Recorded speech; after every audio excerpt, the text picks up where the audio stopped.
आज आम भगवत गीता नु गोटे बढ़िया जिनिसटे शिखमा जे केनसी भी जिनिस रे आम सक्सेस केनता पाई पारमा सेटा स्टूडेंट हो जे जॉब लाइफ प्रिपेयर होचे हो कि के व्यापार कर्मी होचे से सक्सेस केनता पाई पारबा से जिनिस किछि जिनिस इने लिखाई जे जेनटा कि आधार करी करी आमे जानि पारमा जे सक्सेस केनता पाई पारमा।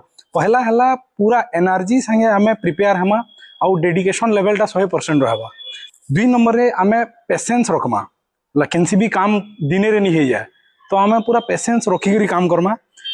3 हला जे आमे केन जिनिस करवार ले चाहू क्लियर विजन रहबार कथा आपनकर विजनटा क्लियर रहबार कथा goal should be clear. 4 number रे हला आपन के केतेरा खराब सांग आपनकर सामना रे मिलबे तांकन दूरे रहबार अछि सेमान कोन दूरे रहबे आ जेते जन भल अछन नि आपनकर आपन किछि जिनिस प्रिपेयर होजन कि आपनकर व्यापार करूजन जेन जिनिस रे आपन सक्सेस मिलवा बोलिया लागु सेनता पर्टिकुलर लोक मान कोन आपन सांग हेबे। नंबर जेन माने से काम रे जेन माने सक्सेस पाई जन काम रे जेन माने सक्सेस पाई तांकन आपन सब बेले एडवाइस नु ताकन सिखवा लई चेष्टा करू।